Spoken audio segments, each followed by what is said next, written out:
听洪武说他手中的碎片是叶晨的东西，李亚林的心里顿时咯噔一声，他喃喃道：叶晨的东西，那他岂不是凶多吉少？说着，他连忙低下头，仔细查看爆炸留下的痕迹，通过观察爆炸冲击波的方向，随后他又在地上看到了更多的砗磲碎片，他的脸色一片死灰，低声道：叶晨的东西距离爆炸中心这么近，那爆炸发生的时候，他岂不是首当其冲？洪武一听这话，眼泪顿时夺眶而出，他不敢置信地对李亚林说道：李探长，叶大师实力通天，这种爆炸应该伤不到他的吧？李亚林蹲在地上，从地上抠下一块干得发硬的黑土，用力搓了搓，又放在鼻子下面闻了闻，忧心忡忡地说道：能把泥土地烧成这样，爆炸中心的温度至少3000摄氏度往上了，这么推测，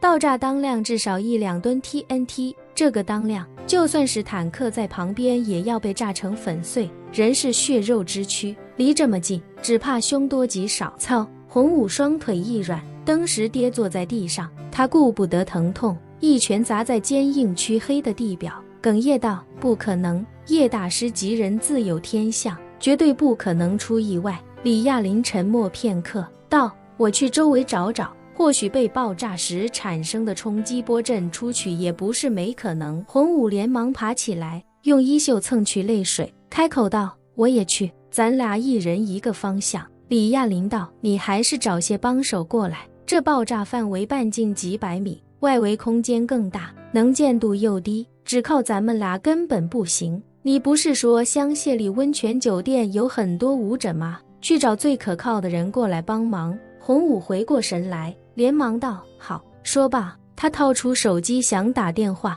却发现手机信号在屏蔽状态，于是便道：李探长，你等我一下，我回去一趟。李亚林连忙叮嘱他：记住，先别通知安家人，我怕他们受不了。吵！洪武道：我去酒店找人，不去半山别墅。说完，他赶紧跑向直升机，坐上去的第一句话便是去酒店。几分钟后，直升机在酒店的广场降落，而此时的香榭丽温泉酒店，所有人都被刚才的巨响惊醒，只是他们并不知道，刚才的巨响竟然与叶晨有关。洪武刚下直升机，陈泽楷便急匆匆地迎了上来，紧张地问：洪武，你这一趟趟飞来飞去的在干什么？是不是出什么事了？洪武红着眼睛哽咽道：老陈，叶大师出事了。什么？陈泽楷骇然无比地问道：少爷他怎么了？不知道。洪武眼泪控制不住，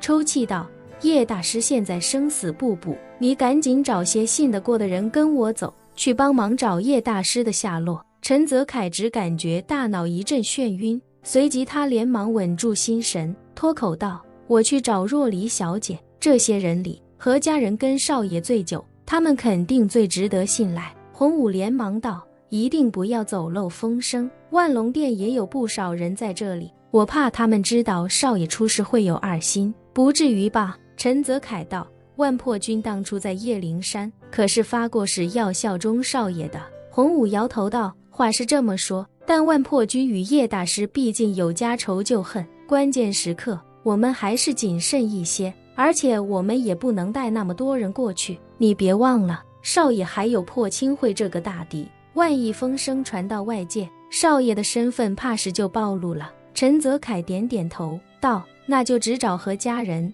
此时的苏若离正在房间打坐，陈泽楷敲响房门，苏若离便从入定中睁开眼，打开门见是陈泽楷，便好奇地问道：陈总找我有事？陈泽楷没说话，而是将手机屏幕举在他的面前。苏若离看到手机屏幕上的字，眼泪瞬间便夺眶而出。屏幕上写着：少爷出事了，请不要声张，帮召集何家人一起寻找线索。苏若离没有说话，而是重重点了点头。很快10余名何家人便匆忙集合，一头钻进直升机，重新向着事发之地飞去。当苏若离见到现场那骇人无比的场面时，他一颗心仿佛被人生生扯出，眼泪根本控制不住，但他还是一边擦去眼泪，一边与何家人一起在圆形爆炸区域的外围寻找线索。10几人不断扩大搜寻范围，甚至已经将爆炸中心半径1公里范围内都找了个遍，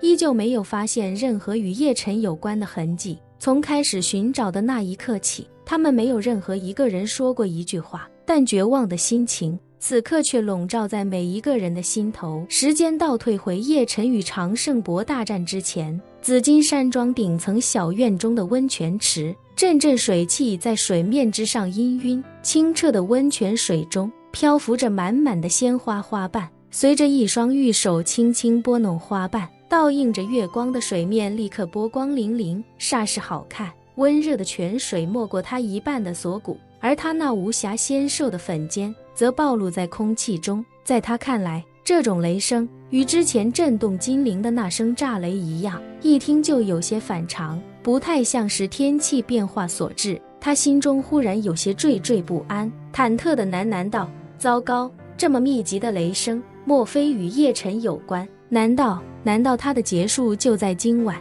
他刚想到这儿，紧接着又是一声巨大的爆响，轰然在紫金山间回荡。林婉儿被这爆炸声吓得面色一阵惨白，一颗心也瞬间仿佛失重一般被猛然提起。1秒钟后，他回过神来，立即下意识地转身看向自己放在温泉池边那光滑巨石上的浴巾。他伸出白嫩细腻的右手，想要将那浴巾扯过来，可就在这一刻，温泉池内一变突生，原本这池温水的水位几乎完全与池边持平，新鲜的温泉水从假山的瀑布缓缓注入，而多余的泉水便顺着光滑的池边形成一道薄薄的水流缓缓排走，使池中的水位始终保持在一种微微满溢的状态。可就在这一刻，温泉池的水位忽然激增，大量不知从哪冒出的水迅速没过了池边，顺着整个温泉池的边缘哗啦啦地向外流去。